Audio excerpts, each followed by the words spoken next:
Please stand for the Pledge of Allegiance.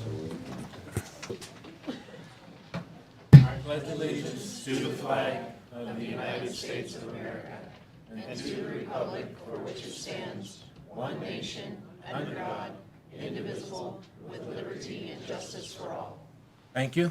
Be seated. Liz, would you do a roll call, please? Councilman Butler? Here. Councilman Durant? Here. Councilman Jackson? Here. Councilman Looper? Here. Councilwoman Camp? Here. Councilman Tucker? Here. Mayor Nichols? Here. I'd like to call to order the May 14th, 2024 Craig City Council meeting. First item on the agenda is to approval of the consent agenda. Consent agenda consists of approval of the minutes from April 23rd, 2024 council meeting, approval of the bills through May 10th, 2024 in the amount of $512,181.04. Make a motion to approve consent agenda as written. Councilmember Jackson made a motion first. Second. Seconded by Councilmember Looper. All in favor? Aye. Opposed? Consent agenda passes. Item 2, approval of the agenda for May 11th, 2024 council meeting. Mayor, I will move to approve the agenda, but I would like to table the action of number 8G. I'm pending some other potential discussion for the developer for some other land opportunities. Second. Discussion to table, what was it, 8G? 8G. Based on information from possible another development of other sites. Correct? Yes. So I have a motion and a second. Councilmember Woolman, Camp made it, second by Councilmember Looper. Any discussion on the motion? I guess if we table this, what's our time frame looking like? Do we know at this point? I know potential other things have come up, but I would think we should have an answer before next council meeting, shouldn't we? We have the possibility of 2 other offers or arrangements that are being considered at this point, and I would like for the developer to weigh in on both of these opportunities, so. I'd like to just discuss it because, I mean, the developers are one issue, but I would just like to discuss it on the merits of it being park property. I'd just like to put the issue to bed, and then that would give Dragoo's or the developer a way forward in looking at other sites. agreed. Well, we have a motion and a second. We have your discussion. One of the offers, one of the items being explored is the potential of donation of more park space. So that's what we're actually waiting for. Plus, we finally have made a contact with one of the other properties that we've been talking about, the Carpenter property. And we need, we have, we just have initial contact. They are willing to talk, but that's as further as we've gotten. So until we can weigh those issues, if you want to take a vote on the property, then we'll leave it on we'll take a vote to see if it passes council to change, to delete item G. So we need to take a vote on the current motion. On the first motion first. Yeah, we have to take a motion on, see if that passes to amend the agenda. Yep. And there's been a motion and a second. We have a motion and a second and in discussion phase right now. Okay, hearing no other further discussion. Liz, you want to poll council on this one? Councilman Butler? For tabling it or for, Amending You're the either agenda voting to to table or, no. Councilman Durant? No. Councilman Jackson? Yay. Councilman Looper? Yay. Councilwoman Yay. Yay? Yay. Yay. Councilman Tucker? Nay. No. Mayor Nichols? Yay. So pass 4-3 to table.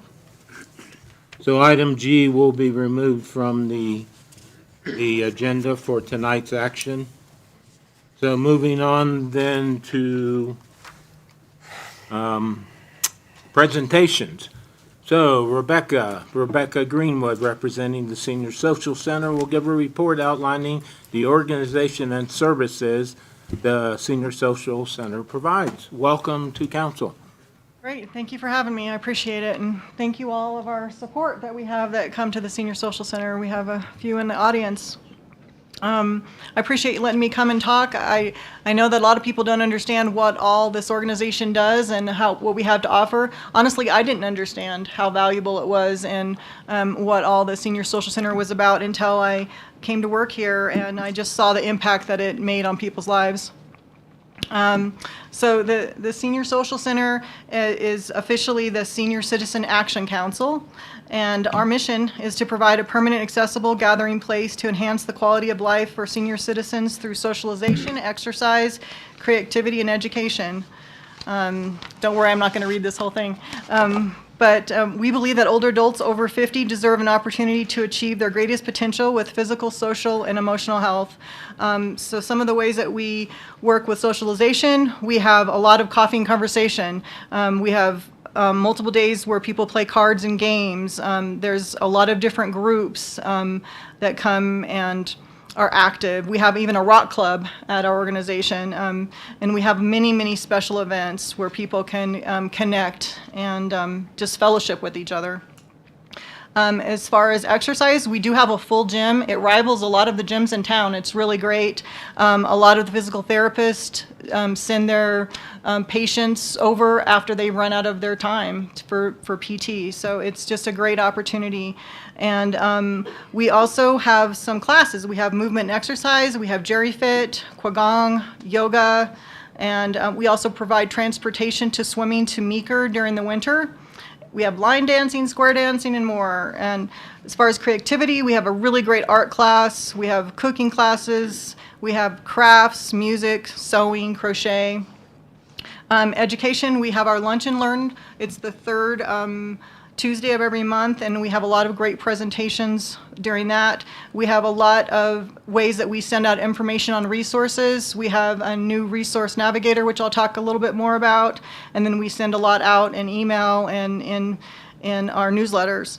We just are right in the middle of our virtual law series, about ready to finish that up, and we just take that and a lot of information about like wills or trust, or actually tomorrow is about grandparents' rights. So just a lot of different things. The last 2 years we've partnered with AARP to help people get tax prep. A lot of seniors that usually wouldn't apply would have not been able to get the TABOR refund this year, and so since they did apply and had help with that, they got $750 per individual. And there's also a lot of other training and classes that we do. We really do have a great board. We do have a few of the board members here, if you all want to stand up. We have Lois, we have Dale. I think that might be it right now, but we have 9 current board members, and they just are really instrumental and involved all the time. We have a great staff for, kind of a little nonprofit. We have 7 staff members. And I do have Kristen here with me. She's our resource navigator. We'll talk a little bit more about that. Okay. All right, so this is actually our 10-year anniversary in June. So we haven't actually picked a date to have our celebration, but we will be picking that soon, and we'll invite everybody here that wants to come. And we're just really proud of it. Just basically a group of older adults got together and said, we need something, a place where we can gather and we can stay healthy and interact with each other. And there were some delegates from the area agency in Northwest Colorado that kind of collaborated, talked to business owners, talked to the area on aging, and got a little bit of seed money and got this thing started. It really has grown since then, just really exponentially. like people like Lois came in during a time kind of midway where there was some, they weren't sure what direction they were going, a little light on funding, and she came in and really held that together and moved that forward, and a lot of different people like that really made a difference along the way. Since I've been here, I came in right at the end of 2020, and that year's budget was $67,206. They did end that year with $83,770.39. So that was great that they actually did better than they thought they would. This year, our fiscal year is, we changed our fiscal year from July to June so that we match a lot of our grantors. And this year's budget is $186,135.83. I know for sure we'll surpass that by $20,000 because we already have that in the bank from a new program that we've started called the Home Modification and Service Program. And I'll talk a little bit more about that soon. As far as the way that we're funded, primarily our biggest grantor is the Area Agency of Aging of Northwest Colorado. And then 40% of that funding goes to our Medicare SHIP program. So we help people navigate Medicare, help them sign up, help them save money. We also have some smaller grants, Yampa Valley Community Foundation, Yampa Valley Electric. We do get an HRC grant, and for the $20,000, $15,000 of that came from the Colorado Housing and Finance Authority. And then whenever grant funds become available, I try to take advantage of them. We do get our city market rewards where you just pick a nonprofit and you don't have to, it doesn't round up or round down, but anytime you buy something at City Market, it is banked into this to where we get a percentage. So we actually get about $650 a quarter just off of that program. So sign up, we'll tell you how. And we also, we get some people have designated us as through United Way, so we get some funding from personal employees that donate. We also just have some smaller donations, and then whenever we have an event, there's usually a little bucket or can there that people put $1 in or something like that. And I think we're about $2,500 in that right now, so that helps us with our matches for our area agency grant. We do have one official fundraiser. It's our wine tasting and art show, and that money that we earn from that goes to pay for things that we can't really get from our grant, like food. Like we can't, from their AAA grant, we can't buy food, but this way we can pay for food for our lunch and learn, for our membership dinner, which we had about 100 people there. A lot of our activities, we have about 70 to 100 people, and our kind of medium monthly activities, we have about 35, 40, so. Okay, so basically, we just want to promote that to keep your mind and your body active. And so everyone is welcome to the center. You don't have to be 60 and older. We have a lot of younger people.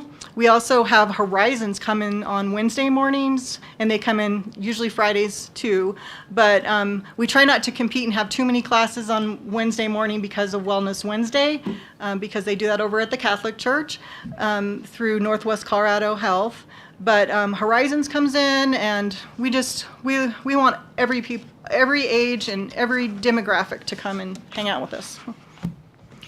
I'm sorry, does anybody have any questions? I'm babbling on. Okay, one of our big programs is our Medicare SHIP program. It is just incredible. We have helped 410 people last year. During the last fiscal year, we serve more clients per capita than any other county in the state. We tripled the state's recommendation on the number that they want us to hit. We tripled that. So, and we also serve Rio Blanco County. We haven't quite tripled that, but we surpassed it, which a lot of communities really struggled to even meet their initial amount. So we help people sign up for Medicare. We help them understand Medigap plans versus Advantage plans, help them save money on drug plans, help them with the process of Medicare savings plans or dual Medicaid through Human Services. So we have a really good relationship with them, and I really appreciate that because a lot of communities, it doesn't seem to be the same. So definitely send people our way, and we will help them. There's been a lot of really hard cases lately. We've had some people losing, a lot of people losing Medicaid because of the pandemic. People that are legal residents losing Medicaid and not working their full quarters, or a lot of other problems with like people that have a retirement insurance, but they didn't get Part B when they should have. A lot of things like that. So it's not just real simple all the time. I'm very proud of our senior outreach program. We have a really great staff person. If anybody doesn't know Ruth Ann Hendershot, I always recommend getting to know her. She's such a sweet, kind person. She does a great job coordinating our volunteers. And every Friday, they contact in some way 77 clients. And they do phone calls, they do home visits to at least 4 or 5, usually on that Friday, and then they go as a group to Sunset Meadows, and then about once a month they go to either Casey's Pond, Doak Walker, Sand Rock, the Wellbrig Bridge Wing in Meeker. So it's just a way to target homebound, isolated people that don't get out and that just really need a connection. And sometimes they're a little standoffish, but usually they win them over with a couple contacts. And then our Resource Navigator program, we have been working on starting that for the last couple of years. Basically, kind of what got me thinking of it is I had a gentleman come in and he was just kind of beside himself. He had been to all the different organizations, he thought anyway in his mind, and just didn't really get a clear picture of how he needed to move forward or how he could get help. And so he just kept saying, nobody has time to help me. So he really needed somebody just to really sit down and connect with him and go over his full picture and see what resources he really needed. And sometimes it's referring to another organization, but sometimes it's just walking through an application with somebody. So Kristen is our resource navigator, and I'm very excited about that. It's minimal hours right now for that position, but I'm hoping to expand that by July. I feel confident about that. And she can sit down one-on-one and help somebody sign up for the LEAP program, for the CARE program, which is help weatherizing your home, and then look for free internet. Or she even helped somebody apply for unemployment recently because there's just nobody here that does that. And we understand, and they understand that we're not professionals in that unemployment process, but it's just basically helping them through the application process. We are expanding that program to include this home modification and service program, so to actually provide tangible services. So I got about $20,000 in seed money. It's not enough to do everything, but working with other organizations that have some of those same type of fundings, we can meet more of the need. So Northwest Colorado Center for Independence has a little bit of funding in this area to like do a handrail and have it installed, or a ramp for a wheelchair. And then they also are starting a veterans program that's brand new that will start this fall. And then Northwest Colorado Options for Long-Term Care, they have a program where they can do some of that home services. They can also pay up to $600 to get a voucher to have someone come and clean your house and do some maintenance in your house. They also could do handrails. And they also have respite care where someone can come in and basically sit with your loved one while you go to your own doctor's appointment or a hair appointment or whatever that would be. So with this program, it will be some tangible things like working on a door jamb or a step or handrails, like basically paying a handyman to do some things. And it will also be working on a network of volunteers to help do some of these things, like some lawn mowing. We do work with Rocky Mountain Youth Corps for the last 3 years, and that's been a great partnership. And they come to seniors' home and do lawn mowing and weed eating. And that's been a great service, but we need more volunteers for that. The need is too great for just that. This year, they're going to come every Monday from June 10th through August, the second week in August. But Kristen will be organizing more volunteers to help with that. And then also working with hopefully some businesses that will provide some in-kind services. So basically with having this organized where you can leverage all these different opportunities, then we can serve the client better and help them really meet multiple needs. And then our Circle Talk program is basically like a mental health group without necessarily calling it a mental health group. So, because sometimes people just don't want to, they're not going to sign up to go and talk about their feelings, but they might come and talk about stories about their life. And so it is an evidence-based program, and we did have someone trained. I got a little mini grant for it. And we are in the middle of a class right now. Actually, it's our third day, and there's 12 weeks. And so there may be a topic like it might be joy, and someone might want to talk about something that made them joyful as a child or as a grandparent or whatever it might be. But it's just a way to kind of fight loneliness and get people out and get people building relationships. And one thing I've really noticed in this program over the last year and a half is we've had people that don't usually come to the center. So it's not necessarily someone that is involved in everything or is a super social person. And then we have quarterly resource provider meetings. So we started that about 2.5 years ago. It's been great. I think it's actually helped a lot of the community partners kind of start building relationships that they maybe didn't have at the beginning.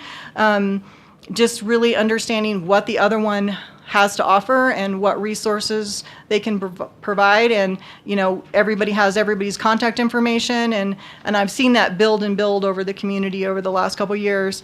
And we have a lot of different partners that come and participate. Usually someone comes and speaks. Like last month, we had Human Services come and talk about how you apply for long-term care. So whether that's long-term care help in your home or it's moving to a facility. And then everyone does updates. So we also started the Resource Expo with all of those organizations coming together. And I'm going to talk a little more about that in a little bit. Okay, so I just wanted to kind of give you an idea how other regional senior centers are funded. So the Redino Center in Rangeley has its own building. It's a county building, and they own it and maintain it. County staff runs the meal and transportation program, and then volunteers do some of their other activities. They don't have as many, activities as we do, but they do a little bit.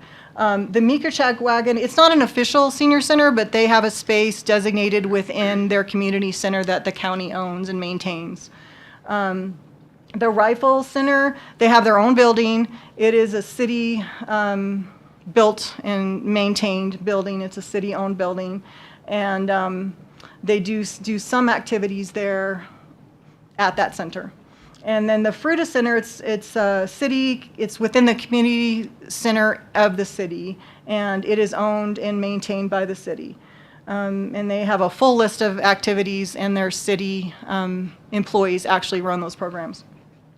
Grand Junction Center, the city owns and maintains the building. They do a separate meals in a separate location, so that's not involved. And then they have volunteers. They don't have a staff person like me, but they have volunteers that run some of their games or activities.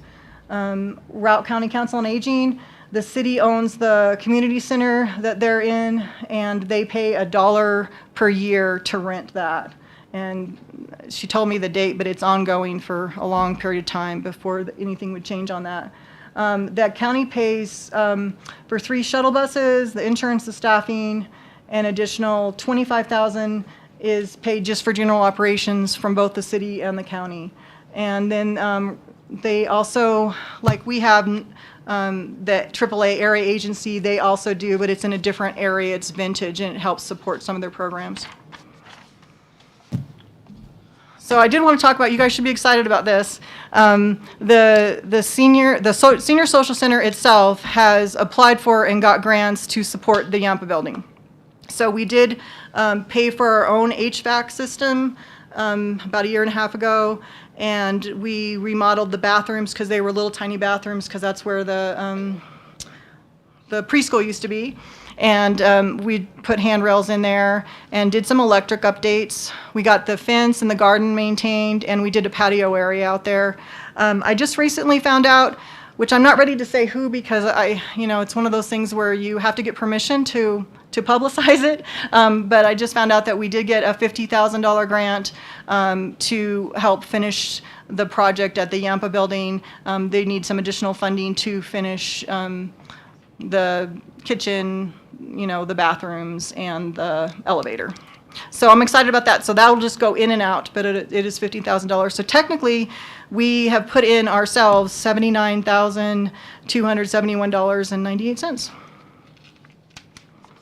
And that's rare because it's not very often that a senior center can get money for infrastructure, especially for a building that they don't own. So but I just feel like anytime we can help the community find money, we should do it. And then that money, that's saved can be used for other things in the community.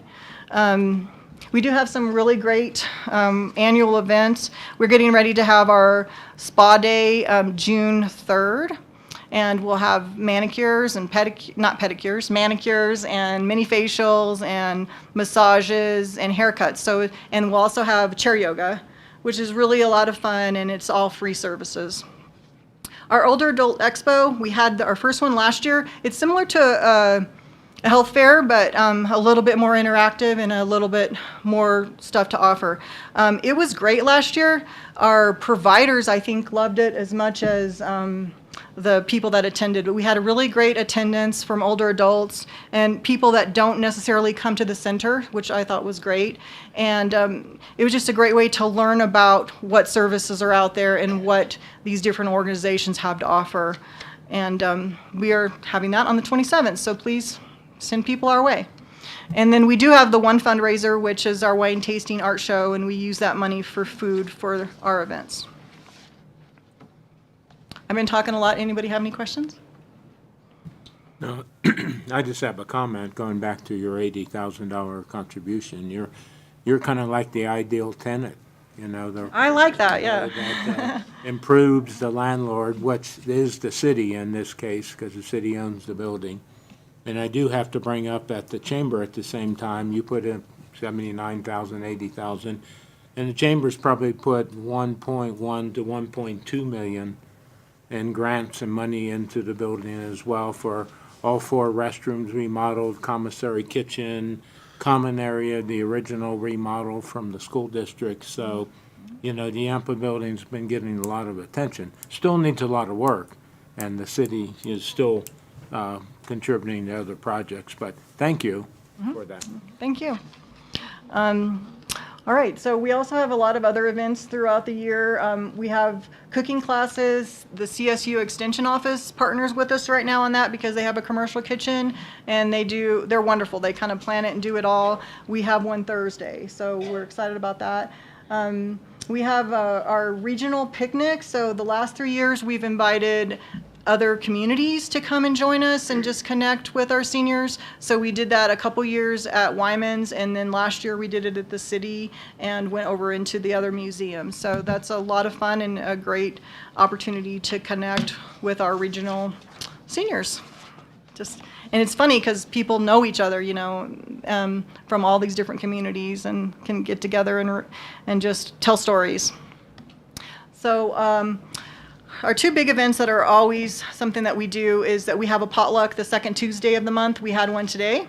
And we also celebrate people's birthday.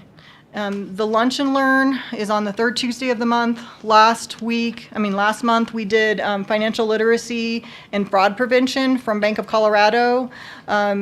Next Tuesday we're going to have MRH. We do fun things, like self-defense, some interactive things sometimes too. So we're always trying to bring services and let people find information and have fun with it. I love our art class. It's one of my favorite things that we have. There's a great group of women and sometimes men. There is some men, and they come at 4 o'clock on Wednesdays.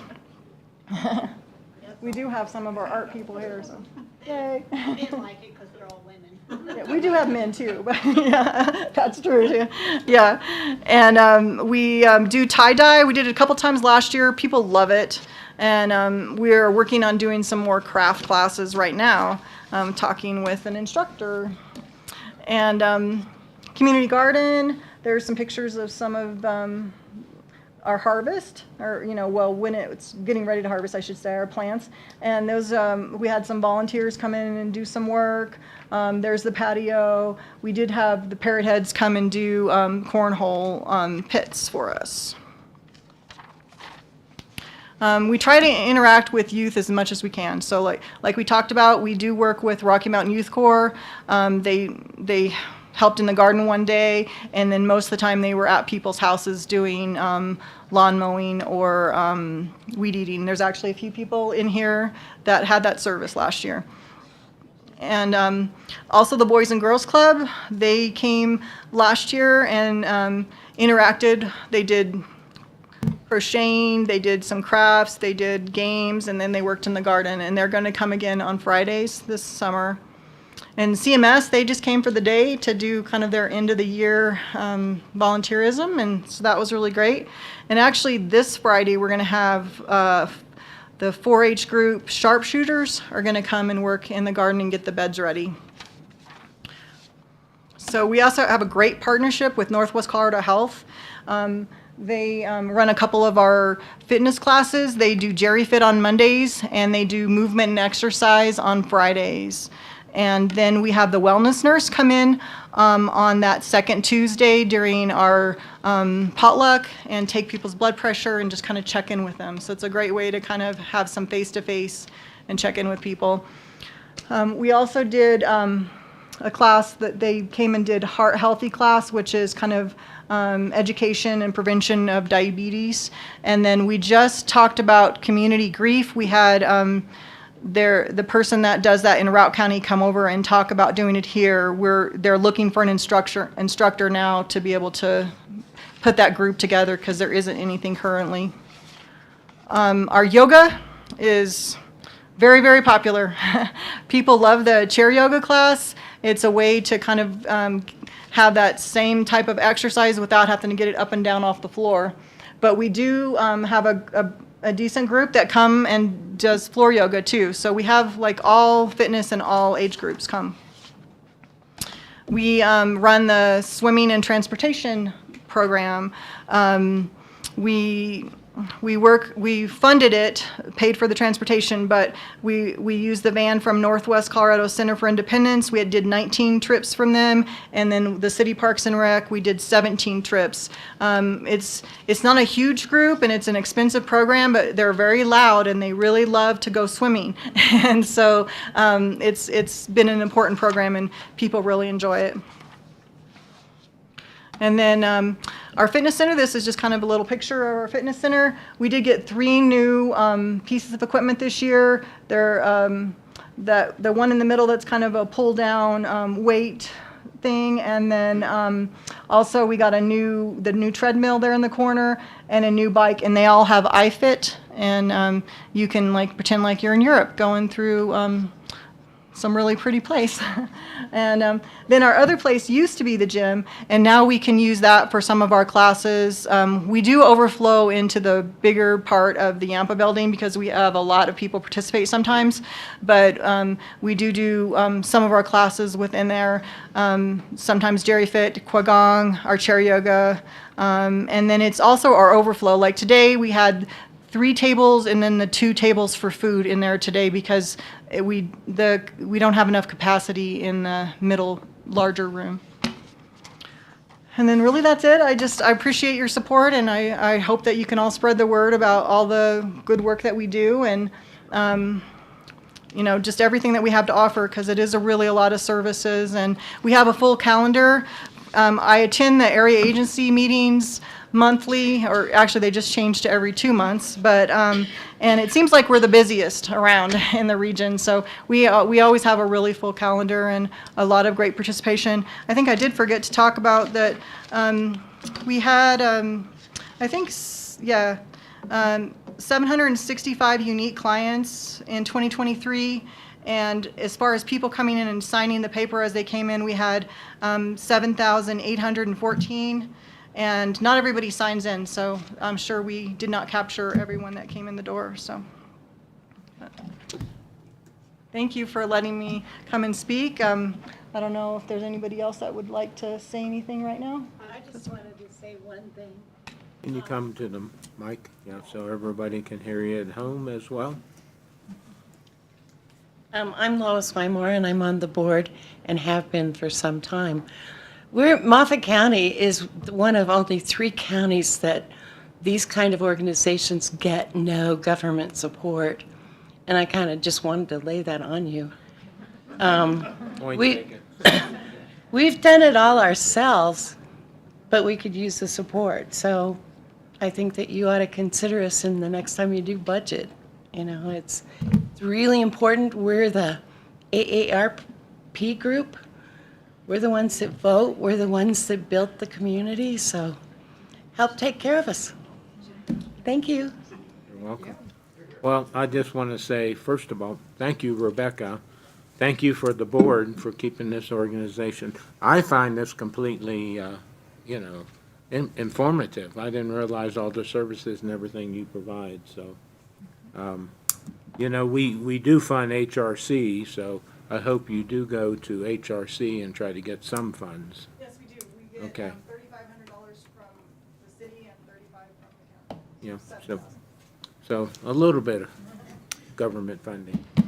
But again, any other comments, council? One question, Rebecca.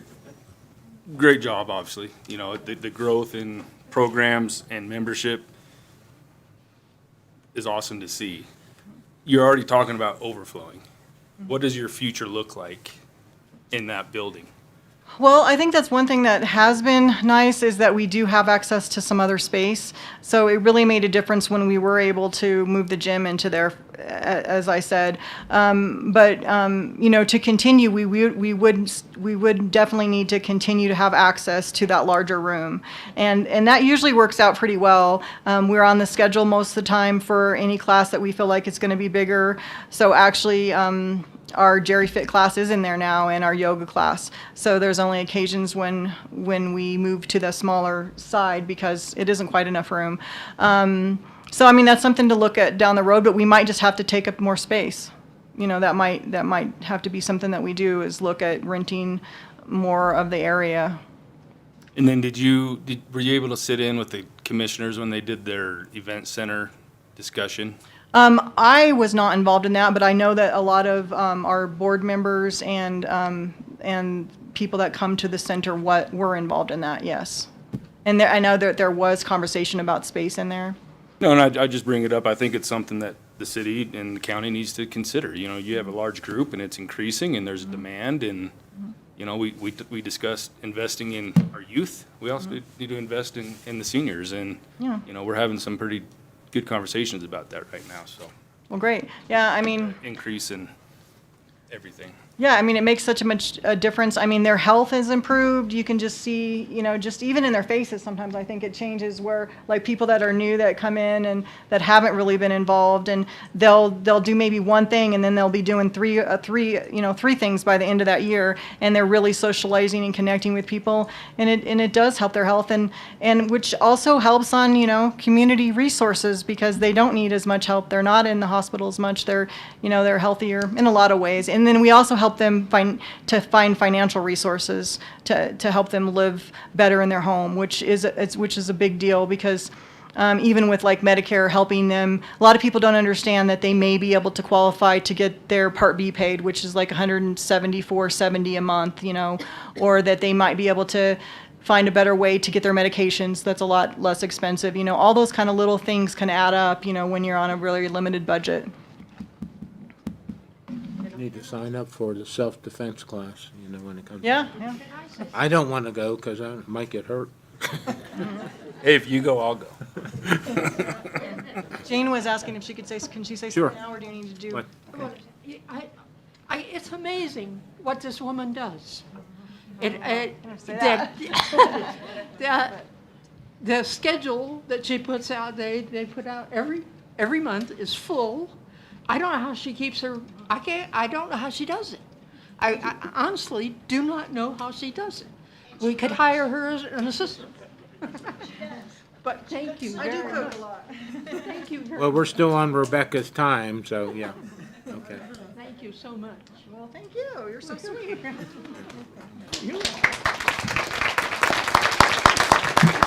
Any other questions? You good, Rebecca? I appreciate it, thank you. Thank you very much. Thank you for what you do. Okay, moving on, item 4, city manager's report. Mr. Brixit. I have to make a few comments about Rebecca myself. When I first got here in 2018, introduced a new program to her in the fall of 2018 called Shop and Dine Craig.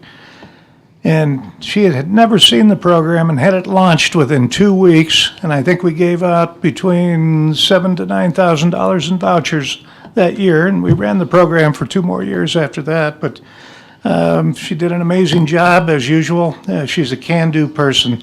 So it's kudos to Rebecca.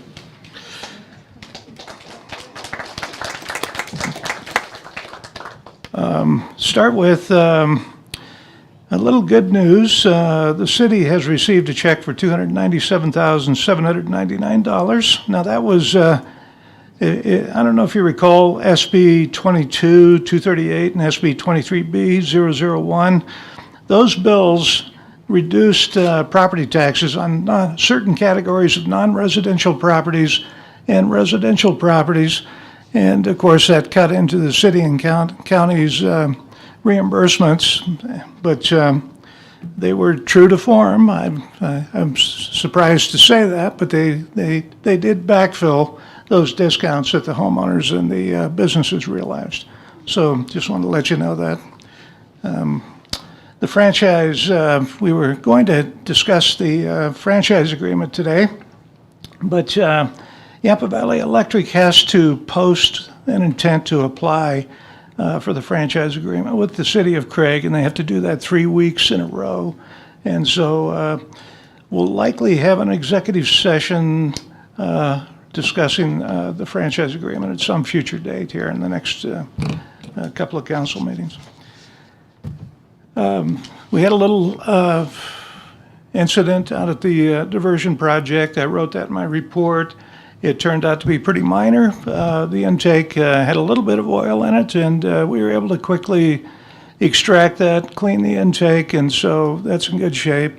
Most of the contractor's spill was primarily onshore, with some in the water. So that's good news. A little update on the project. The project's going well. The boat ramp. I don't know if you've been out to the boat ramp. It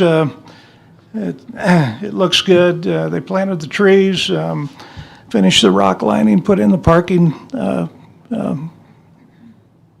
blocks. Yes, thank you.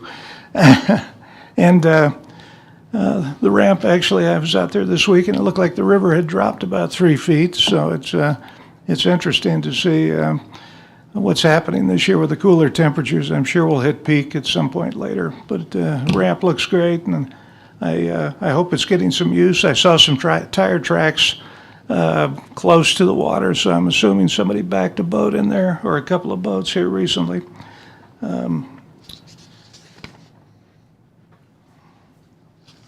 Since we had such a long meeting with the previous meeting, you have my report. Does anyone have any questions about anything that's either in the report or not included in the report?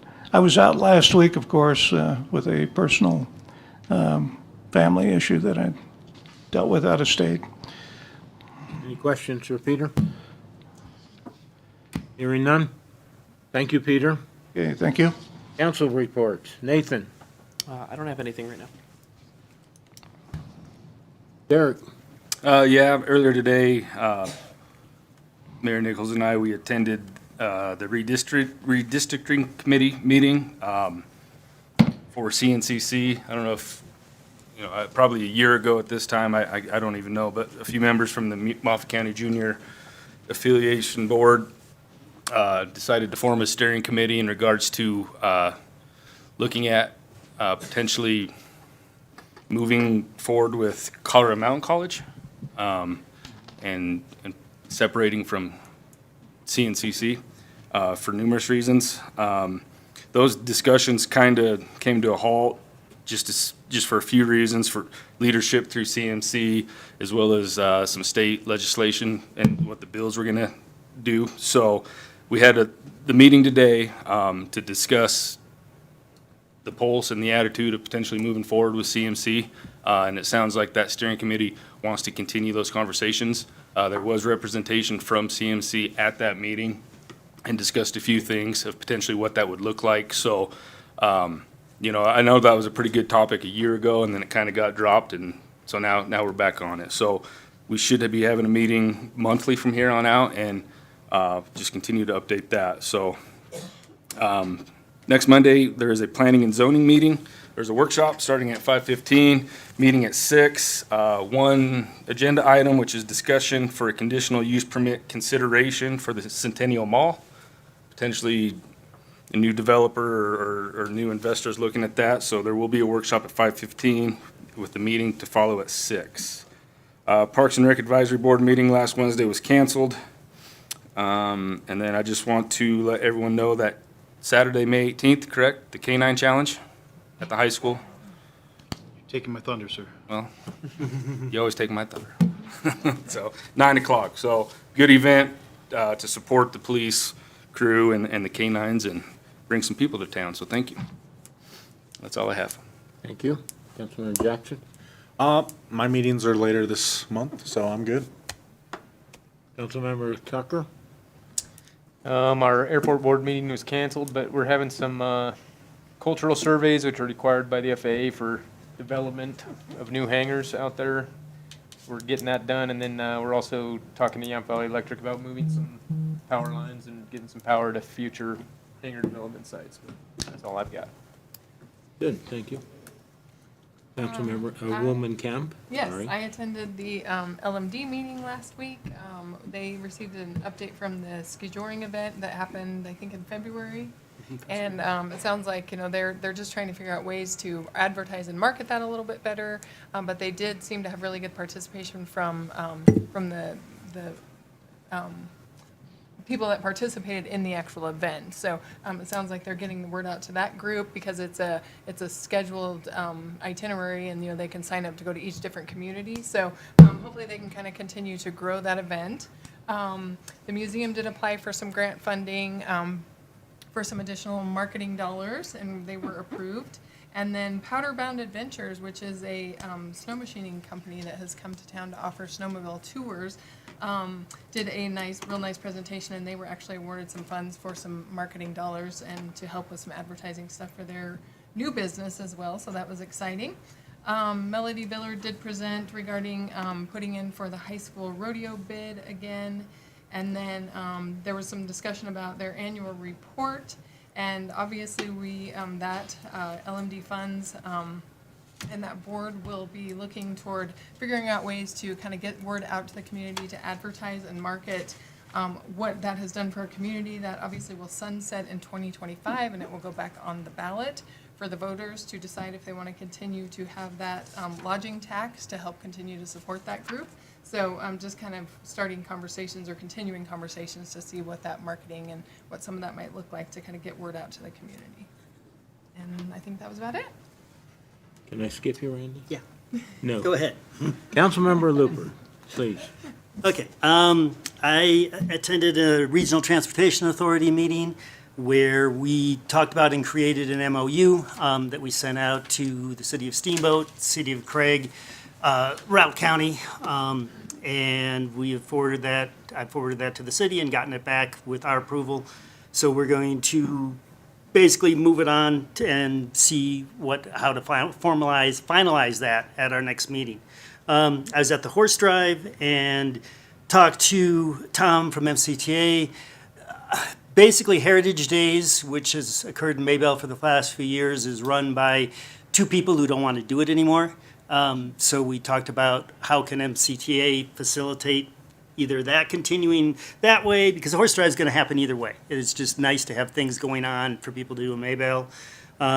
So had that conversation with him there, and then also at MCTA. At the MCTA meeting, they also talked about the film crew from PBS from the state who was here that weekend.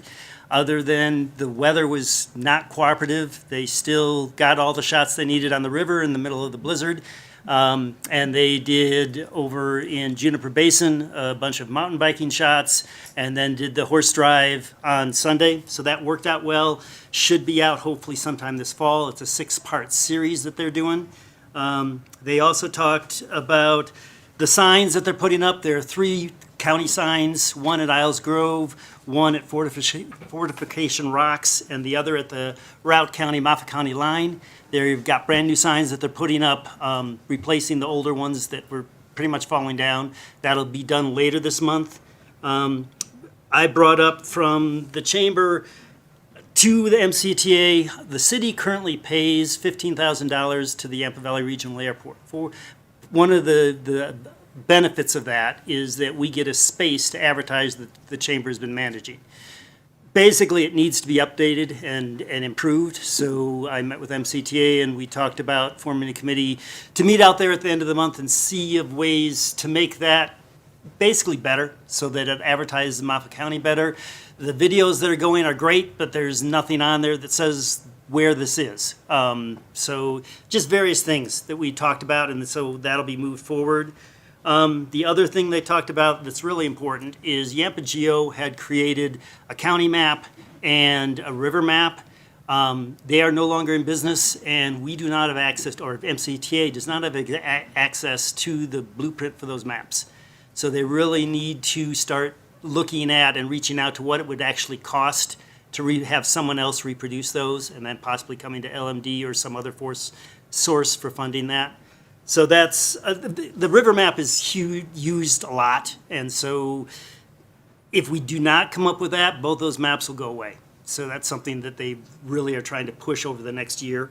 At the chamber meeting I was at, there's a S3 opportunity grant that we have been approached, the chamber's been approached to be the fiscal agent for, so we're discussing that as a possibility. The commercial kitchen has everything in there now. We're hoping to have that finalized and completed by the end of this month.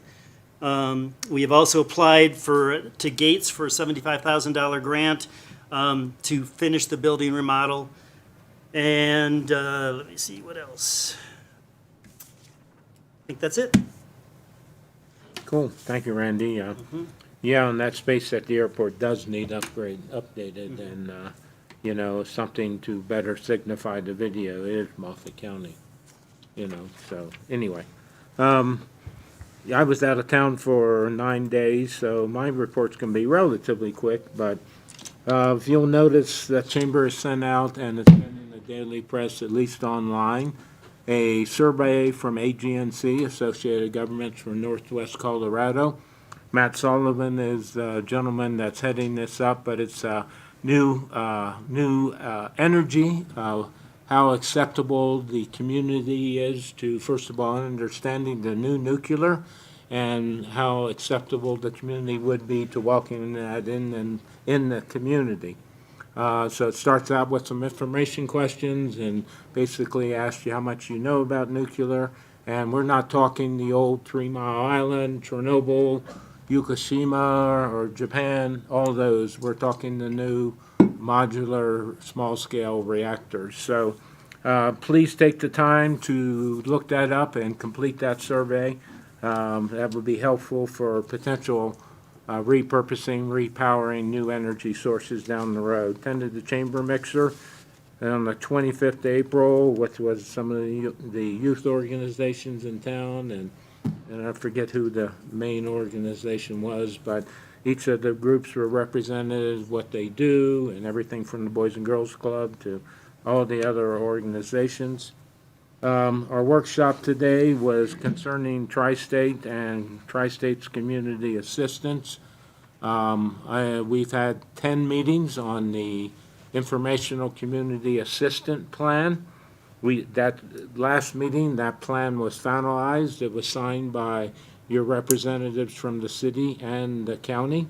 That plan was filed with well, first of all, it was turned into the Tri-State Board of Directors at the last meeting last Tuesday, and then filed with the PUC as an informational item only. That's where our workshop stemmed from that today. I've been several different meetings with our attorneys that are representing the city and the county in the ERP PUC. Energy Resource Plan that Tri-State filed in 2023, and the Public Utilities Commission. So that's been quite active and trying to come down to the wire here. On the 2nd of May, the museum was doing tours, and I would encourage all council members, next time that opportunity comes up, please participate. We fund the museum $350,000 or something this year. I think it's well worth it. You know, the budget gets a little tighter, but if you can go in that museum, and I've been in there several times, but Paul Knowles led this group, and there was 4 of us in the group. He took us down, you know, in the bowels, the back halls of the building, and the amount of material that museum has been donated to, and you know, and recipient of is just fantastic and outstanding. And I'm sure glad the city did step up when we did, when the county wasn't going to fund that any longer, and they were out of reserves. That would be a shame to lose that history for Moffett County, and you know, and our history in the past. So they have probably several $1 million in assets in there. You know, gunfighters collection is worth a couple million all in itself. But please, you know, if you get the opportunity, take that tour again. It's a gem. So attended the county commissioner meeting today. You know, their consent agenda is several items, everything from the fair entertainment contracts, Energy Petroleum account, I'm sure I've said that wrong, transport account, cooperative service agreement, USDA for wildlife services, construction agreement for the airport apron seal coating, which the city's a part of, contract amendment with the pump hydro project, social economic study. So the pump hydro project is still in feasibility study and still being talked about. Maybell Store Backyard Booze Shop liquor license renewal, grant for the clerk's office recording grant, clerk's office service agreement with Leeds, Loudy Simpson Ice Arena installation retrofit contract, Department of Health emergency door exit, and really the only action item that the commissioners dealt with today was additional change order for the demolition of the old courthouse. The total demolition cost is being estimated at $2 million for the total demolition. They're hoping to stay within that budget. But when you get a building as old as the courthouse, when they tear open one area, they find more and more things no one ever knew was there. So tearing back roofing materials, they found 2 more layers of asbestos. So, you know, that was a $22,000 change order. So, you know, those are the kind of things, but I thought the $2 million total for the demolition was pretty interesting, kind of surprising. So that's basically, and I attended the college redistricting meeting with Derek. It would sure be great to see something happen at the college. When you walk up there, you know, you could shoot a cannon down the hallway and not worry about hitting somebody. It would sure be great to see that building being used and potentially being an economic driver for the city. You know, the growth of that college would help the city potentially grow as well. So, and good paying jobs. So, hopefully there'll be more to come and more information out there on a huge educational campaign before that had happened. So, with that said, moving on to item 6. Liz, do you have that letter? Could you bring it and I'll read it here? We did have public comment period. Let me read that, and then I will read this letter, and then we'll hear from you. Each speaker is going to be allotted 3 minutes to speak. Speakers cannot cede their time to another speaker. City Council can only act on matters that are on the agenda, but may place matters brought to their attention at this meeting on future agenda for consideration. If you have documents, present them to present to City Council. Please provide a minimum of 8 copies in an effort to allow for response to your comments. City employees will prepare responses to public comments provided to City Clerk at least 24 hours prior to a scheduled meeting. So we do have one letter. It was from Gail Martinez. Dear City Council members, I'd like to submit public comment regarding the proposed development of the site referred to as the East Woodbury parcel for housing and pickleball courts. East Woodbury parcel was purchased with funds specifically for expansion of recreational amendments for the city of Craig. I think the city of Craig is acting hastily in its decision to repurpose the East Woodbury parcel for housing development since West Woodbury parcel was voted down. It is my understanding the process for housing development will need to start at square one, and the new site is more appropriate for the housing should be the city's goal. Workforce housing is a challenge for the city of Craig, as in many locations, especially in Colorado, and I appreciate the effort and the forethought the city has put into this housing project. But I think the Woodbury sites, should be developed for what they're intended for, recreation. Thank you. Gail Martinez. Anyone else would like to submit a public comment? At this time, your opportunity to address council. Come on up to the microphone, state your name and address. Bruce, you got the, Mindy or Bruce, you got the timer? Farah, welcome. Thank you. Good evening, council. I wanted to first say thank you to council for having the workshop last week on the Woodbury housing project. There was a lot of really great discussion, really fine points that were made about that housing project. I do think we missed a really great opportunity to continue that discussion tonight. It was, understood that it would be put on the agenda tonight so that the public could participate in hearing what the thoughts and concerns were of the council. I understand tonight that there was some new developments. I think it would have been great to have a discussion about what those developments were. I also want to remind council about the community health needs assessment. You can find that online. It was done in the same year, 2022, that the housing needs assessments was completed in. And just a reminder that Moffett County, the entire county, not just the Woodbury residents, but the entire county, said that their number one priority was recreational facilities and recreational things for extending their health and making their health better here in this community. I think that we have prime real estate in both the east and the west side of Woodbury Park to satisfy that priority. And I think we're missing a great opportunity to engage with that and develop those properties for that reason. I understand that there may be a donation of property for a park. That's what it sounded like tonight. I think that we already have that, and if somebody wants to donate that, great, let's add that to what we currently have. But I think what we need to do is look for property where we can develop housing and not property where we can develop parks. We already have park space. If we want to add to the park space with this donation, fantastic. I'm all in favor of that. But I just ask that you consider those things, the community health needs assessment, as well as the fact that we already have prime real estate in both the east and the west side of Woodbury Park to develop our recreational needs. Thank you. Thank you. Who's next? Come on up.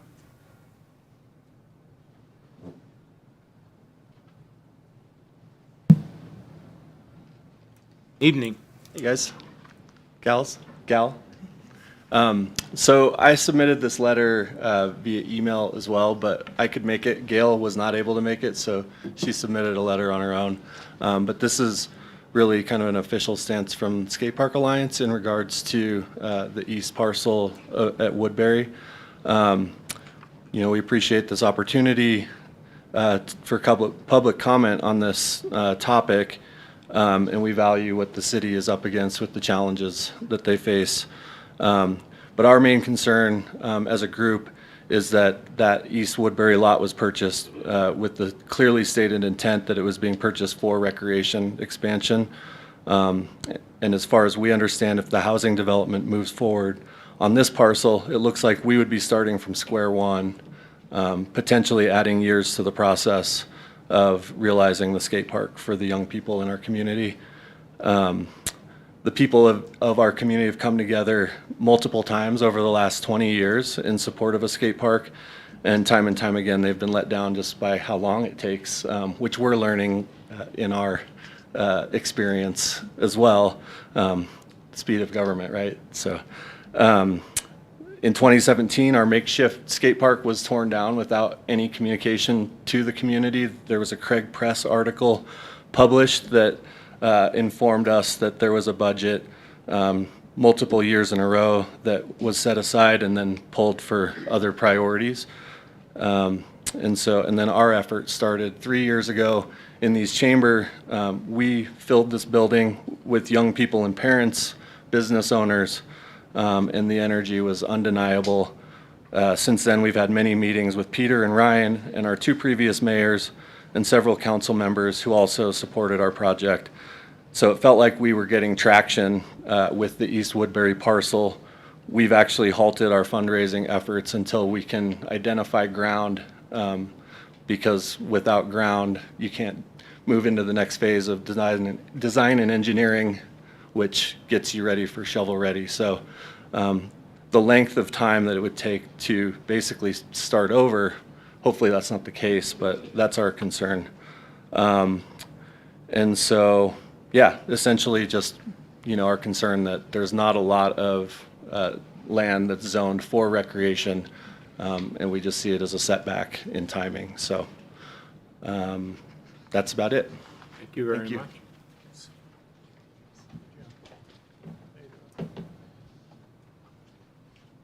Who, next? Going one? Oh, Vicky, come on up. Good evening, Vicki Heiser. You can pull that down a little bit for you. Every time I touch these things, they fall. There you go. So I've put this on the back burner for a while because the Woodbury stuff going on, I felt that took a priority. As I've been looking at all sides and talking to people from all sides, I realized that my concern fits right in with the Woodbury problem. And that I understand that you want to bring new people in and grow Craig. I'm not sure why you want to grow Craig, but bringing new people in. But in the meantime, you're discounting the people that are here, the ones that have lived here for a long time. And Councilman Duran mentioned at the workshop that you need to retain the people that are here. And so thank you for recognizing that. Some people have been born and raised here. They've been here since they're forever, generations, their families have been here. Other people chose to move here, like me, from Steamboat for a reason that had absolutely nothing to do with money, nothing. It was about the people that live here and the lifestyle that Craig has. That's why we moved here, because it got to the point where Steamboat was so overbuilt and overcrowded, and people coming from everywhere and changing the lifestyle of Steamboat. So we moved away. I don't want to see that happen in Craig.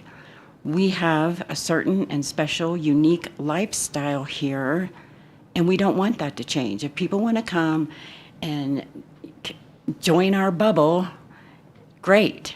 But if they want to come and change how we live, that is not great.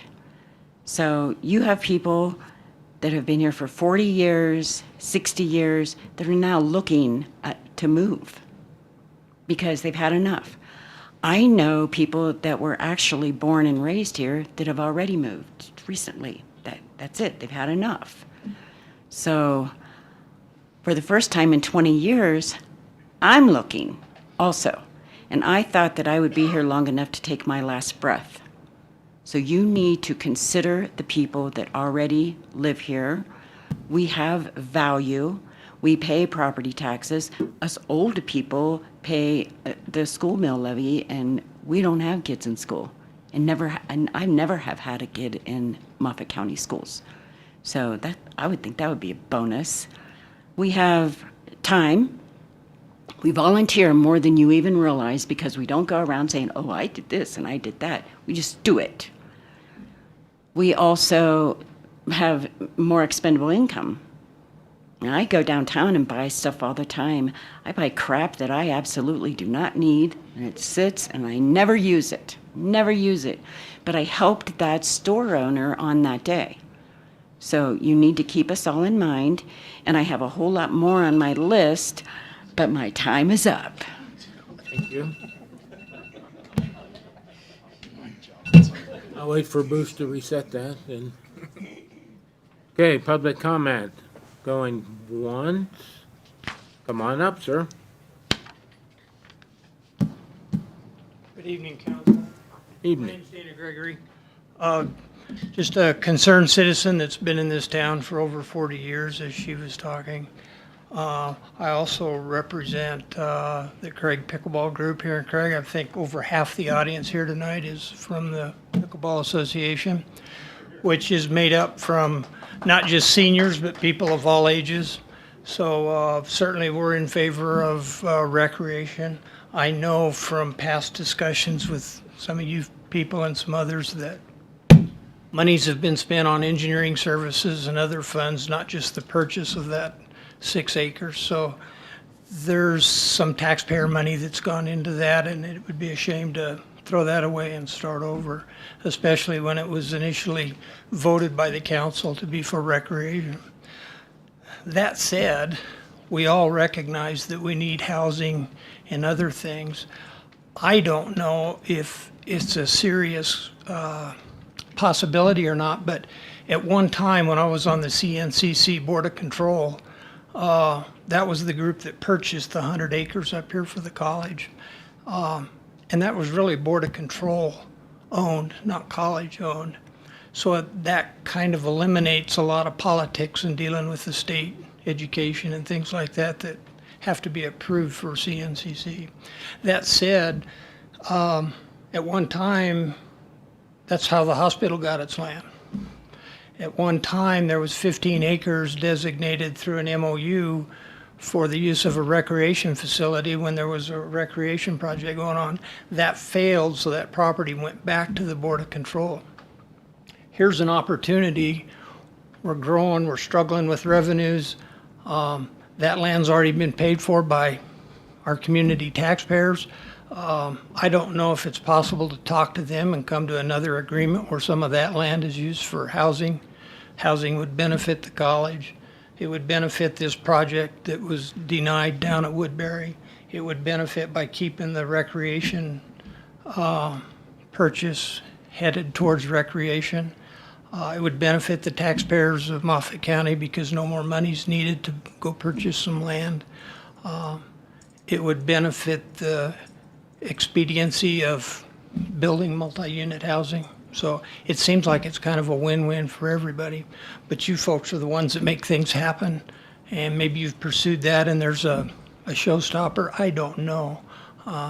Since I'm not on that board anymore, I'm not quite sure where that sits, but it's certainly something you might want to look into if you haven't.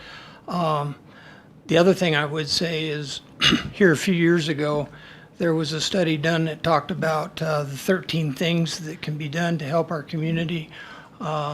There's some things in there I haven't heard about for quite a while now, but it includes senior citizens. It includes our youth. We have some things, but here's an opportunity to bring it all together with the right diligence by you folks. So thank you for your concern and time to talk about that.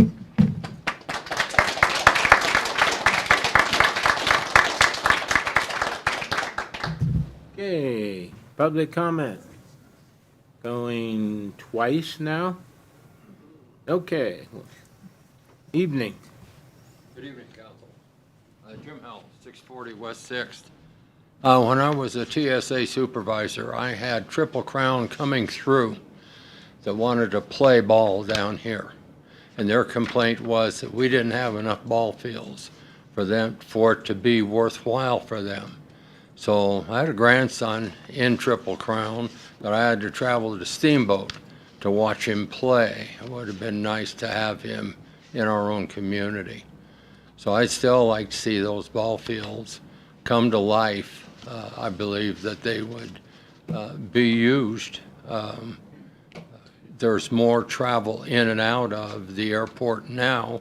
You've had an airport report that we've got more flights in and out. So we're looking to grow, but we need that park space. And there is land around where we can build some of the high density, but we've got to make sure that we've got areas where we can get in and out of safely. And we got to have the infrastructure to support more people coming in, because right now, it seems to me we're getting close to our limit. All the stores are loaded. Parking lots are full all the time. Rush hour, you got to wait 15 minutes to come to this meeting at night, and it used to be you had to wait for 3 or 4 cars. That wasn't too many years ago. So we're growing leaps and bounds as it is. So I'd just like you to consider that while you're going over it. Thanks much for your time. Thank you.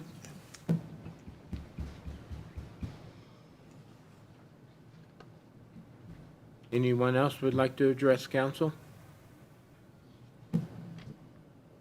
Okay, public comment number 1 is closed. Item number 7, we are going to go to public hearing. Ordinance number 1151, 2024, ordinance adopting rural zone fees, updating fees for tires, mattresses, furniture, and appliances. Director Baker, what are you? Department Head Baker. Yeah, this is public hearing. You, yeah. Are you covering that or Bruce? He said it's a public hearing first. Oh, I'm sorry, yeah, comment, yeah. Do you have comment? Do you want to introduce this, or?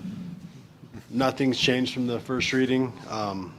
Still addressing the 96-gallon can from a 90, the additional rear load fee, the pass-through of the $6 tires for each, and then the rural zone fees, 1 through 4, depending on where you live from the geographical center of Craig, $5 to $15. So all the language is the same. Okay. Anybody, and since we did open a public hearing, anybody would like to provide comment on ordinance 1151? Come on up, Vicky. State your, well, yeah, Vicki Heiser. okay. I think everybody probably remembers I'm opposed to this. I said during the budget meetings, you want to take away a service and then raise rates. I don't think that's a very smart idea. And so I'm going to continue by saying Craig has just now started to get cleaned up. We need to clean this place up. People come into town and think, what a shithole. It used to, when you came in on the east side, it was terrible, but by the time you got into town, it was a sweet little town. That's what I thought, and that's why I chose Craig, one reason. So now we started getting that cleaned up, and now you're going to start charging people more to get rid of the alleys are going to be loaded again. So I don't care. I'll move. Okay, well, I do have to correct one point to public comment or hearing. We are not raising rates for in the city. This is the zones outside of the cities and are the ones that are increasing. So the base rate within the city, Base rate. Zone 1 stays the same. You are charging $15 for the backloader. If I have 10 bags of leaves that I've raked up, I have to pay $15 for them to be picked up. That wasn't part of this ordinance, though. It's not, this is only, It is in the ordinance. I'm sorry, I Hey, stand that's- corrected. I'm thinking that. Sorry, yeah. okay? Right.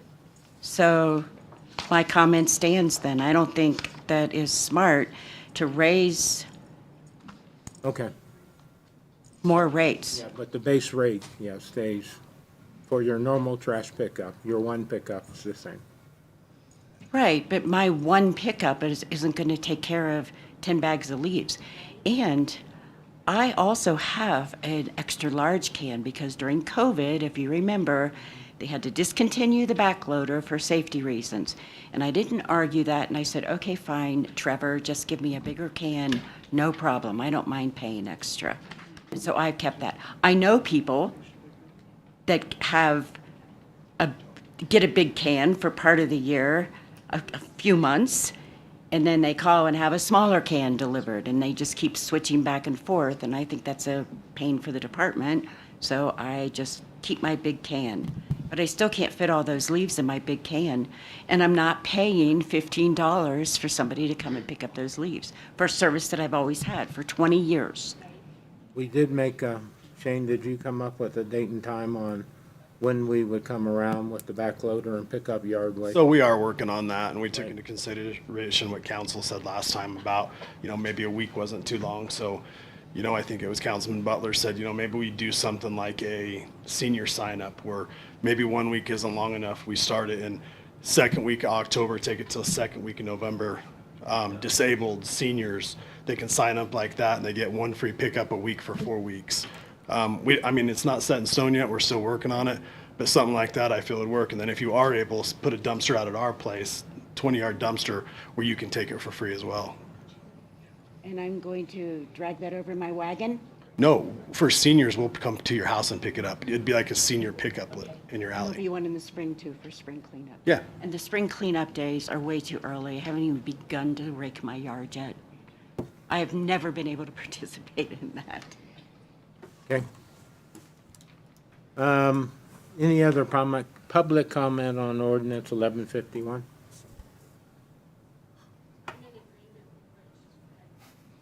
Excuse me? Okay. All righty, no other public comment. We'll close public comment on 1151. We'll move on to item 8, other business, second reading, ordinance 1151. An ordinance adopting rural zone fees and updating fees for tires, mattresses, furniture, and appliances, and leaves. That's right. Okay, So like we just talked about, nothing has changed from the previous reading. Everything stayed the same from the 96-gallon can from 90, the additional or creating a rear load fee, the pass-through for the tires, and then the rural zone fees for rural customers. okay. Council, questions for Shane? Do we know when we'll have that other stuff finished as far as the senior cleanup and the dates and everything else? Timeline of any kind? I'd like to think we could get that done, by August, have some dates that we could put out. And I'm trying to figure out, people like to keep their leaves around for Halloween. You don't want to do it before that, and just trying to be as thoughtful as you can to the people that are going to use that, so. Thank you. They will get more leaves by Halloween anyway. Right, so. They can get rid of their spring ones.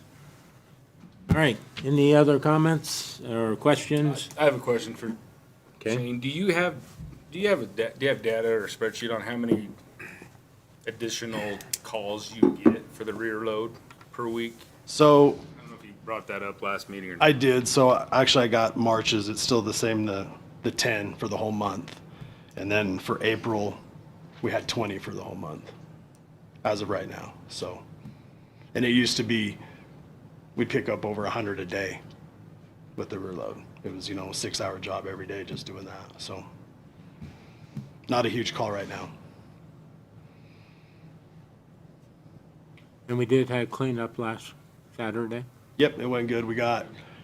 I have some information I'll bring, but it was actually a little busier than normal with electronics, so. Okay. No other questions? If not, what's your pleasure, council? Second and final reading. I make a motion to approve ordinance number 1151, an ordinance adopting rural zone fees and updating fees for tires, mattresses, furnitures, and appliances. Second. Jesse? Yeah. All right, have Councilmember Looper made a motion to approve, second by Councilmember Jackson. Any further discussion? Hearing none, all in favor? Aye. Opposed? 1151 passes final reading. Item B, a resolution number 12, 2024, a resolution appropriating additional fund in the general fund economic development for the Craig Business Plan competition in the amount of $30,000. Shannon? Thank you, Mayor. So this is just appropriating funds. We did get a grant from the local marketing district in the amount of $30,000 for the winners of the business plan competition. So when we did our budget last year, we did not account for that, if you will. So basically, we're just taking the money that was granted to us from the local marketing district and putting it into the economic development fund. Mindy, anything to add? No? See, I didn't call on you, Bruce. We're weaning you off. We're weaning you off here. Okay. Questions from council? It's just taking the LND money and appropriating it in our general fund. So, I'll make a motion to approve resolution number 12, 2024. Second. okay, I have a motion to approve from Councilmember Duran, seconded by Councilmember Butler. Any further discussion? Hearing none, all in favor, say aye. Aye. Opposed? And resolution number 12 passes. Item C, resolution number 13, 2024, resolution appropriating additional funds in the water fund for a carryover budgeted 2023 commitment not accomplished in 2023 into the 2024 budget.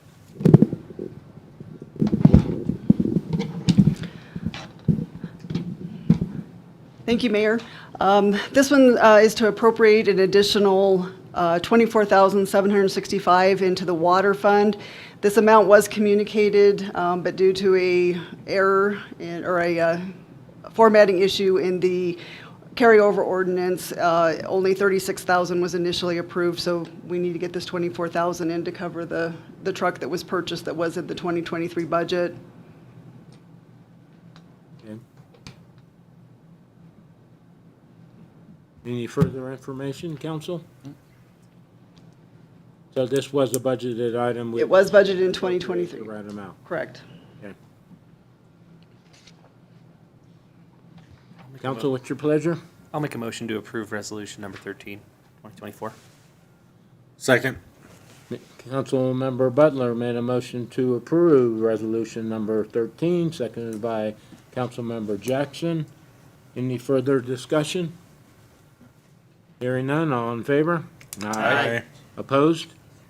And number 13 passes. Resolution number 14, a resolution amending sales tax fees and special event sales tax fees and procedures for the city of Craig, Colorado. Is that Mindy again? This is me also. So this is to update some resolutions that we're trying to come in line with what the state is proposing and along with the CML regarding fees. The first three deal with, we're eliminating the fees that used to be charged. It was placing an unfair burden on local businesses and special event vendors. So those have been removed. And then items 4 through 12 outline the requirements for special events, also streamlining it, taking a lot of the burden off of the host. They provide the vendors, and then everything comes through the finance department here to make sure that those taxes are being paid.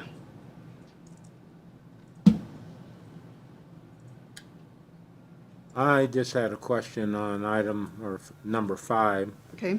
Event host and owners responsible for ensuring all vendors have a sales tax account. That is correct. When they provide the list to us of who's going to be at the events, they receive a sheet of who they need to contact here at the city, and then we help them walk them through. It's done through Muni Revs, so it's a free online account.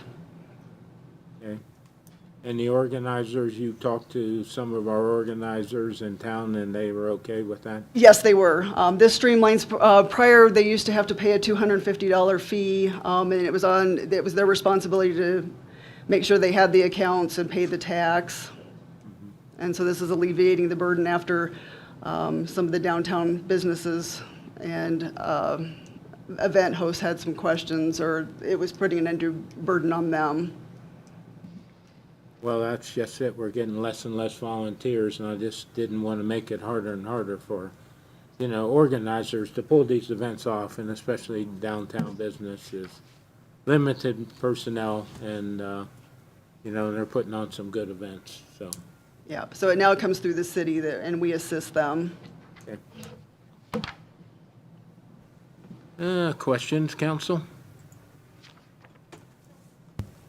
I'll make a motion to approve resolution number 14, 2024. Second? So Councilmember Duran made a motion to approve, second by Councilwoman Camp. Any further discussion on resolution 14? Hearing none, all in favor? Aye. Opposed? Resolution 14 passes. Item E, approval of the city attorney employment contract that was previously approved and signed on May 1st, 2024. Peter, are you presenting that, or you weren't part of the process? It was during our last executive session that we approved the increase in Heather's base pay and her conditions, and we added your questions, Councilmember Butler. So with that being said, I hope everybody's had ample time to review the contract. Okay, if you have, I'll entertain a motion. I move to approve the city attorney employment contract that was previously approved and signed on May 1st, 2024. Second. Alrighty, so I have a motion to approve by Councilmember Looper, seconded by Councilmember Tucker, the approval of the city attorney employment contract. All in favor, say aye. Aye. Opposed? Item E, city attorney contract is approved. Item F, awarded a bid from Anson Excavating in the amount of $113,235.00 for the 2024 curb and gutter and concrete improvements. Good evening, And I council. guess that's you. Yep. So this is the 2024 curb and gutter improvements slated for this year that we opened on May 7th. This year's curb and gutter is going to start where we left off over in Ridgeview and then head east towards Yampa, kind of varying from anywhere from 10 foot to 100 foot in lengths. Just trying to hit some of those places that have settled from either water breaks or curb stops or sewer lines and stuff like that. Budget this year for that was $150,000. We received one bid back from Anson Excavating and Pipe for $113,235. It is the only bid. I kind of just compared them, and some were higher, some were lower prices from last year. So it was even though it was the only one, it was pretty competitive. So with that, we'd like to recommend the bid for the 2024 curb and gutter improvements be awarded to Anson Excavating for $113,000 or $113,235. Questions? This is part of the curb and gutter annual program. Yeah. Yep.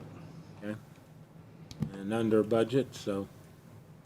Hearing that, I'll make a motion to award the bid to Anson Excavating in the amount of $113,235 for the 2024 curb and gutter improvements. Second. Councilmember Duran made a motion to approve, seconded by Councilmember Jackson. Any further discussion? Hearing none, all in favor, say aye. Aye. Opposed? Item F is approved. Item G was removed, hopefully forever, but it is removed. Sorry. But item 9, discussions. We have none scheduled, hearing none.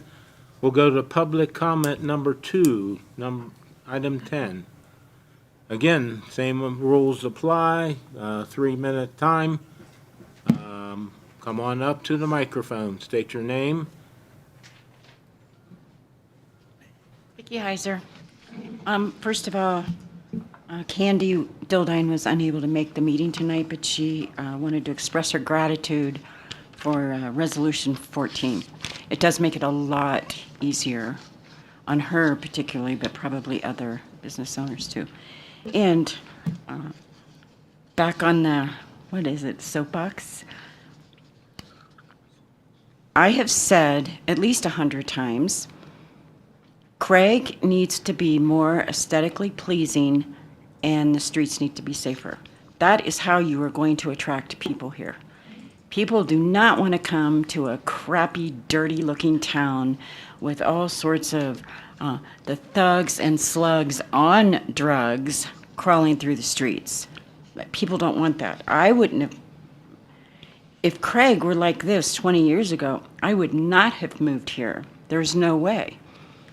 So that needs to be fixed. Now, if you just look at downtown, you got the Cavi and the whatever. Those places are horrible. But yet we're going to focus on building 5 buildings 3 stories tall out by Woodbury Park because we need additional housing. Why? It makes absolutely no sense. It doesn't fit there, for one thing. And I think that we have other areas in town that we need to focus on. We need to fix up Craig again. Fix it up and make it pleasing for people to come through. When people come through, you want to say, oh, this is a great little town. We also need to put more focus on retail establishments. We get our money from sales tax, in case you forgot.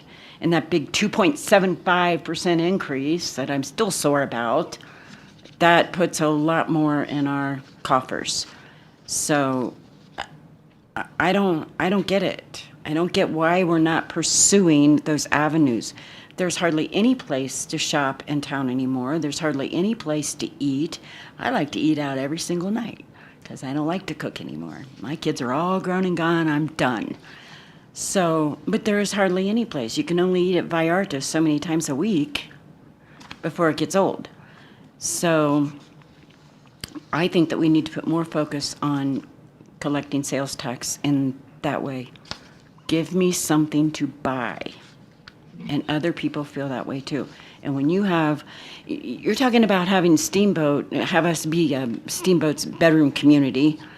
And so you think if I drive to Steamboat to work all day, that then I'm going to drive back after work and all that traffic and go to City Market, our crappy little City Market, to get my groceries? Or do you think I might say, maybe I'll just go ahead and go to this nice City Market in Steamboat and avoid some of that traffic? So it depends on what time you go. I lived in Steamboat, remember? I do know. So the point is, that money goes to Routt County then, not to us. Thank you. Next, anybody else? Okay, seeing and hearing none. We'll move on to item 11, staff reports. Commander. So just to touch on what Councilman Duran started on, this Saturday up at Moffat County High School, first ever event for the City of Craig, High Desert Police Canine Association, and the City of Craig is hosting the 2024 annual Canine Challenge. And so there are actually 20 different canine teams from around the Northwest Colorado and the Western Slope that are set to kick off the competition. And the different events, obedience, agility, detection, Speed, the hard hit, the hard power, best grip, muzzle work, multiple different demonstrations. And that'll be ending off on the National Law Enforcement Week here in Northwest Colorado. And if you've never got a chance to see the canines out working in action, it's amazing to go watch, and it's a free event. And it's Saturday morning here in Craig, and it gives you everybody an opportunity to interact with all those different canine handlers from the area. So thank you for recognizing that to begin with. And then we'll continue on into some of the big reports. So speeding citations are up. It is spring, the weather is nice, and people like to open their windows, let the air flow. And we're doing quite a bit in helping to reduce that and making these streets a little bit safer here in the city of Craig. In conjunction with that, in West 3rd Street, we have a new 4-way intersection and new speed limits. There is an education and awareness going on right now that I have required from my officers so that they are not enforcing the speed limits and the stop sign violations unless it is required. But based upon that, we have made numerous contacts down there, even with the big signs warning everybody, and we're trying to make that impact down in that area. And so speeding does account for some of that. A lot of arrests have been made down there based upon that education period for other violations. Looking at total citations, so that's counting a little bit of everything that the police department does. And the traffic crashes are actually reduced, and hopefully there's a cause and effect between those two areas right there. Going down, you see code enforcement. Calls for services are down by 80%. And we believe a lot of that is based upon the snowfalls for this year compared to last year. We're not dealing with some of those same calls that we're dealing with. We are also down one CSO right now. And the other one was actually helping out in our administrative offices. We're getting back onto responding to all the calls.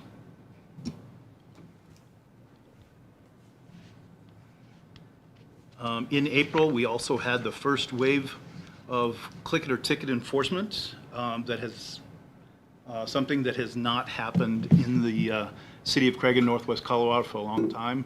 It's sponsored by CDOT, and it is all grant funded. And so we made a heck of an impact on seatbelt and occupancy protection for the first wave that was 2 weeks in April. The second wave of the year is kicked off this past Monday and will run through the 2nd of June to encompass Memorial Day weekend. Let's see. Increase in animal complaints always is. The officers were fully staffed on the law enforcement side and the follow-up investigations, and they're trying to provide the high-quality service on all the investigations going on throughout this city. Our actual VIN inspections are down a little bit, possibly based because of the availability of code enforcement. So these are just numbers from time based upon dispatch, time of call, time received, day of the week. It's good information. It's available 24/7 for anyone that would like to sit down and talk individually about all these different times, or city council would like that. Myself and Chief Cochran would be more than willing to sit down and explain all of that to you. The next event, count by day and hour, it shows you basically our biggest or our busiest times, as well as some of the slowest times for calls for service. And so if you notice at the 0 to 4 on the bottom on the left-hand portion, from 2 o'clock to 6 o'clock are some of our slowest hours. And then if you look at the 20 to 24, some of the highest calls are the afternoons on Mondays, Tuesdays, Wednesdays, and Thursdays. So that's a real brief on that graphic right there.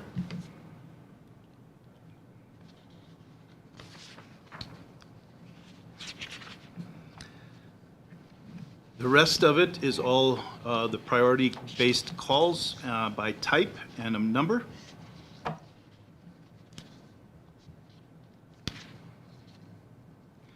Pretty standard. Not a lot of it actually sticks out as being of noteworthy.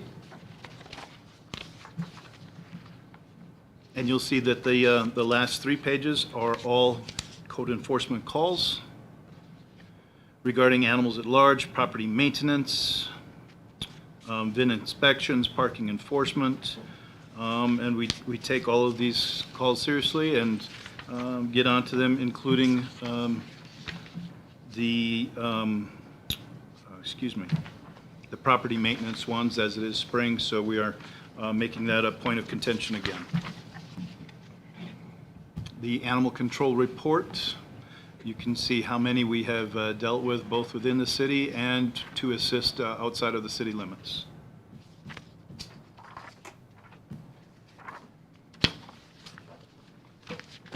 And then the shelter fees on the very last page.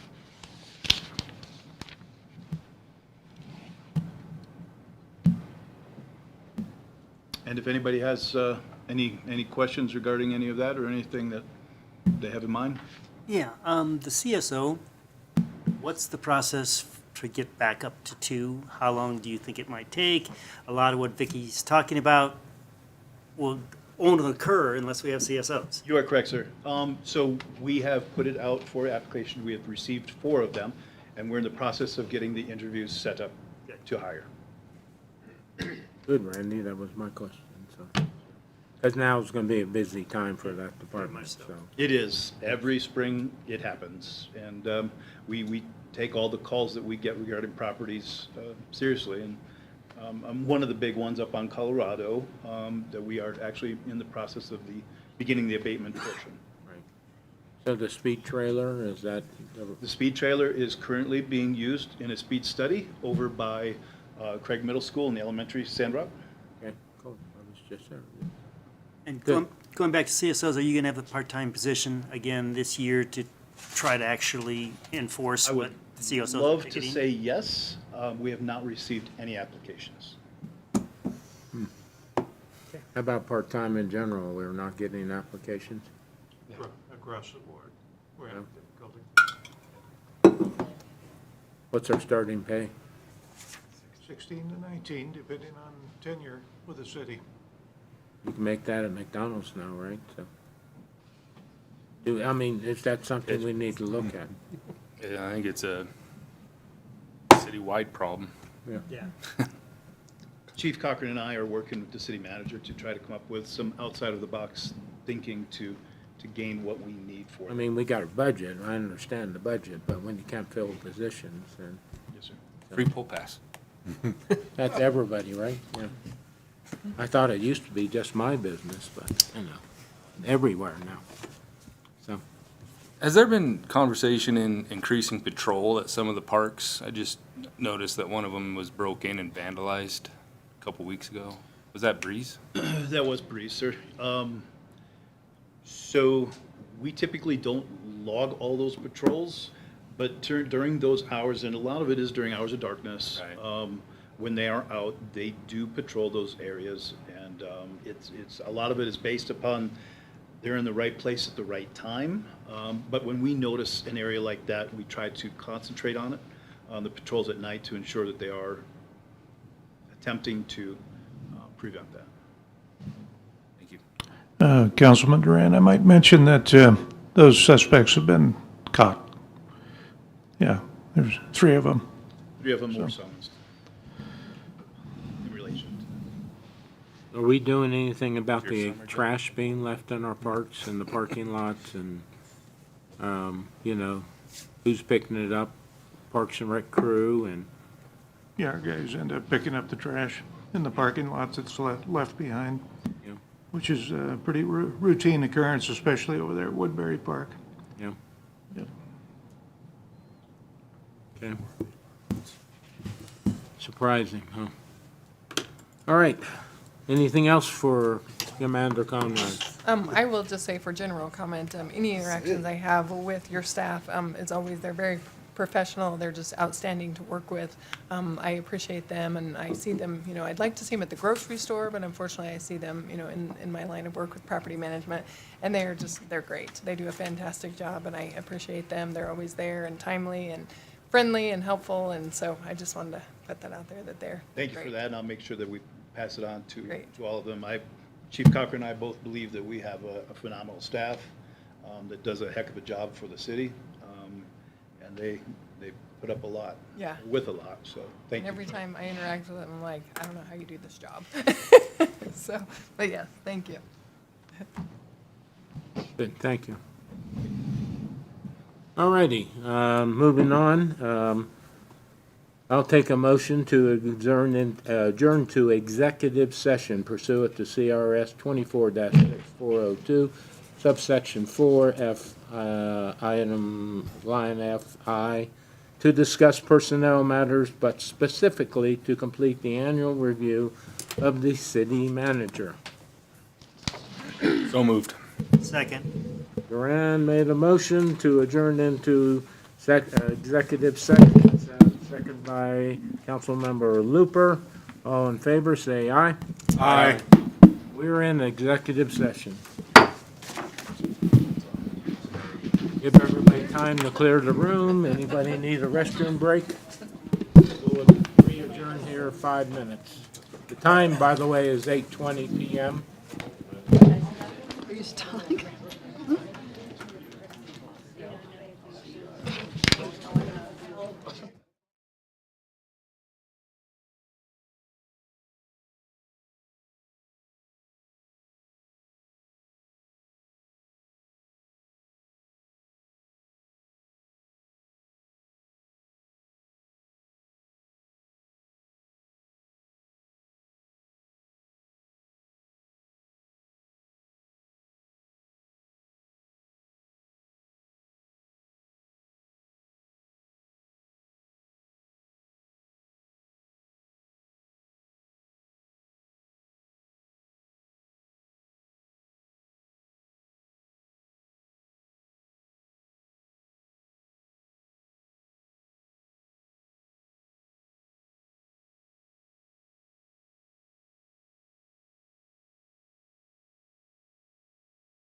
one way or the other. The only way you kill it is you. We're in regular session, yes. We back, Liz, recording? Okay, we are back from executive session at 9:20 PM. We just completed the performance review of our city manager. With that said, I have no recap the review. We have agreed to salary increase to $167,200 per year. We will change his contract for a January 1 review every year, or January review every year, and we'll do a contract extension of 2 years. Can I get a motion to approve all that? So moved. Hey. Who? Second. Okay, I have a motion from Councilmember Looper, seconded by Councilmember Butler, to approve the contract items I just mentioned with the city manager. All in favor, say aye. Aye. Opposed? Okay, I will leave this for Liz, write it written down, so she'll have it. With that said, no other items on the agenda. I'll take a motion to adjourn. So moved. I have a motion by several and seconded by the other several. Motion from Camp, seconded from Councilmember Duran. All in favor? Aye. Opposed? We're adjourned.